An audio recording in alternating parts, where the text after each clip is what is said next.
आपका स्वागत है मेरे YouTube चैनल रीडर्स क्लब में। मैं आपकी होस्ट हीना नागरा। आज की कहानी का नाम है ठाकुर का कुआं। ये कहानी हिंदी के प्रख्यात लेखक मुंशी प्रेमचंद द्वारा लिखी गई है। जोखू ने लोटा मुंह से लगाया तो पानी में सख्त बदबू आई। गंगी से बोला, यह कैसा पानी है? मारे बास के पिया नहीं जाता। गला सूखा जा रहा है और तू सड़ा पानी पिलाए देती है। गंगी प्रतिदिन शाम पानी भर लिया करती थी। कुआं दूर था, बार बार जाना मुश्किल था। कल वह पानी लाई तो उसमें बदबू बिल्कुल नहीं थी। आज पानी में बदबू कैसी?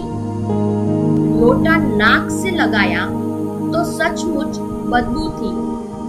जरूर कोई जानवर कुएं में गिरकर मर गया होगा, मगर दूसरा पानी आवे कहां से? ठाकुर के कुएं पर कौन चढ़ने देगा? दूर से लोग डांट बताएंगे, साहू का कुआं गांव के उस सिरे पर है। परंतु वहां भी कौन पानी भरने देगा? कोई तीसरा कुआं गांव में है नहीं। जोखू कई दिन से बीमार है। कुछ देर तक तो प्यास रोके चुप पड़ा रहा। फिर बोला, अब तो मारे प्यास के रहा नहीं जाता। ला थोड़ा पानी नाक बंद करके पी लो। गंगी ने पानी न दिया। खराब पानी से बीमारी बढ़ जाएगी इतना जानती थी, परंतु यह न जानती थी कि पानी को उबाल देने से उसकी खराबी जाती रहती है। बोली, यह पानी कैसे पियोगे? न जाने कौन जानवर मरा है। कुएं से मैं दूसरा पानी लाए देती हूँ। जोखू ने आश्चर्य से उसकी ओर देखा। पानी कहाँ से लाएगी? ठाकुर और साहू के दो कुएं तो है, क्या एक लोटा पानी न भरने देंगे? हाथ पांव तुड़वा आएगी और कुछ न होगा। बैठ चुपके से, ब्रह्मा देवता आशीर्वाद देंगे। ठाकुर लाठी मारेंगे, साहू जी एक के 5 लेंगे। गरीबों का दर्द कौन समझता है? हम तो मर भी जाते हैं तो कोई द्वार पर झांकने नहीं आता। कंधा देना तो बड़ी बात है। ऐसे लोग कुएं से पानी भरने देंगे? इन शब्दों में कड़वा सत्य था। गंगी क्या जवाब देती, किंतु उसने वह बदबूदार पानी पीने को न दिया। रात के 9 बजे थे। थके मांदे मजदूर तो सो चुके थे। ठाकुर के दरवाजे पर 10-5 बेफिक्रे जमा थे। मैदानी बहादुरी का तो अब न जमाना रहा है न मौका। कानूनी बहादुरी की बातें हो रही थी। कितनी होशियारी से ठाकुर ने थानेदार को एक खास मुकदमे में रिश्वत दी और साफ निकल गए। कितनी अक्लमंदी से एक मार्के के मुकदमे की नकल ले आए। नाजिर और मोहम्मिम सभी कहते थे नकल नहीं मिल सकती। कोई 50 मांगता, कोई 100। यहाँ बेपैसे कौड़ी नकल उड़ा दी। काम करने ढंग चाहिए। इसी समय गंगी कुएं से पानी लेने पहुंची। कुप्पी की धुंधली रोशनी कुएं पर आ रही थी। गंगी जगत की आड़ में बैठी मौके का इंतजार करने लगी। एक कुएं का पानी सारा गांव पीता है, किसी के लिए रोका नहीं। सिर्फ ये बदनसीब नहीं पढ़ सकते।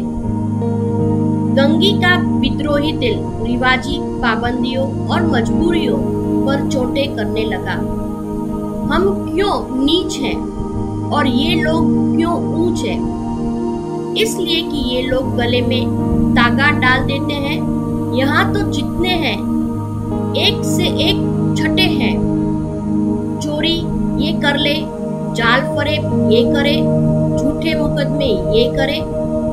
अभी इस ठाकुर ने तो उस दिन बेचारे गडरियों भी भेड़ चुरा ली थी और बाद में मारकर खा गए। इन्हीं पंडित के घर में तो 12 मास जुआ होता है। यही साहू जी तो घी में तेल मिलाकर बेचते हैं, काम करा लेते हैं, मजूरी देने नानी मरती है। किसी किसी बात में हमसे ऊंचे हैं। हम गली गली चिल्लाते नहीं कि हम ऊंचे हैं, हम ऊंचे। कभी गांव में आ जाती हूँ तो रस भरी आंख से देखने लगते हैं, जैसे सबकी छाती पर सांप लौटने लगता है। परंतु घमंड यह कि हम ऊंचे हैं। कुएं पर किसी के आने की आहट हुई। गंगी की छाती धक धक करने लगी। कहीं देख ले तो गजब हो जाए, एक लात भी तो नीचे न पड़े। उसने घड़ा और रस्सी उठा ली और झुककर चलती हुई एक वृक्ष के अंधेरे साये में जा खड़ी हुई। इन लोगों को दया आती है किसी पर। बेचारे महंगू को इतना मारा कि महीनों लहू थूकता रहा, इसलिए तो कि उसने बेगार न दी थी।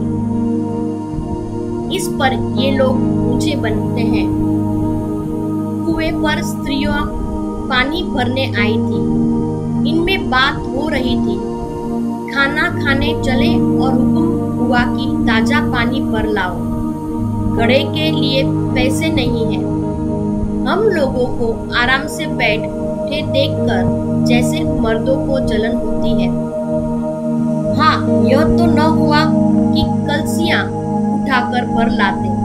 बस हुक्म चला दिया कि ताजा पानी लाओ, जैसे हम लौंडिया होती है।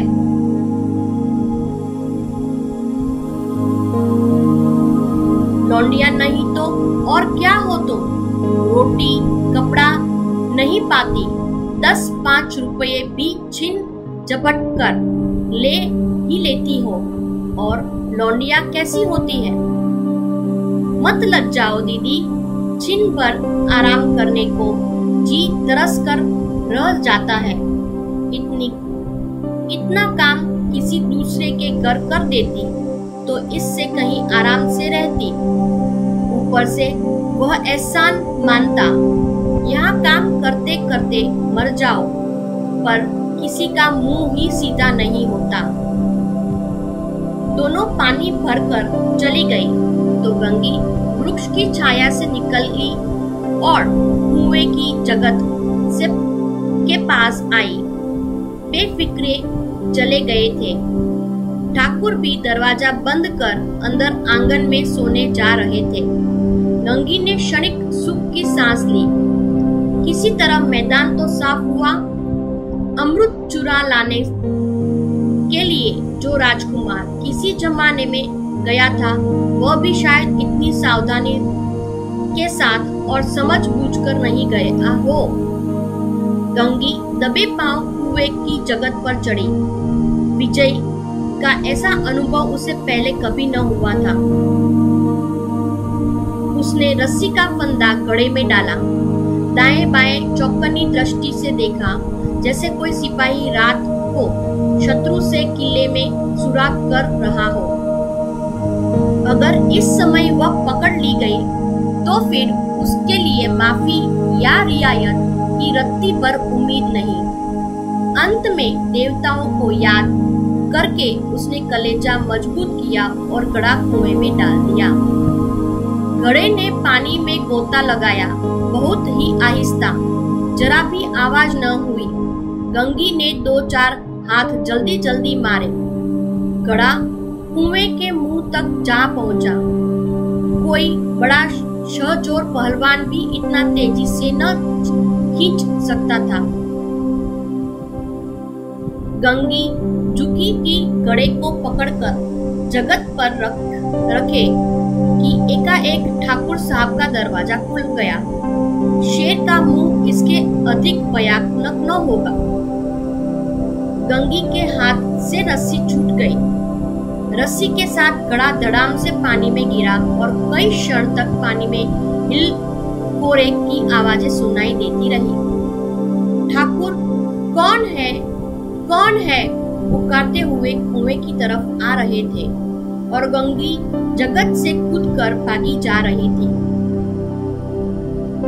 घर पहुंचकर देखा तो जोकू लोटा मुंह से लगाए वही मैला गंदा पानी पी रहा है। धन्यवाद। अगर आपको ये कहानी अच्छी लगी हो तो सब्सक्राइब करें, शेयर करें और बेल आइकन दबाएं ताकि आगे आने वाली कहानियां का नोटिफिकेशन आपको मिलता रहे।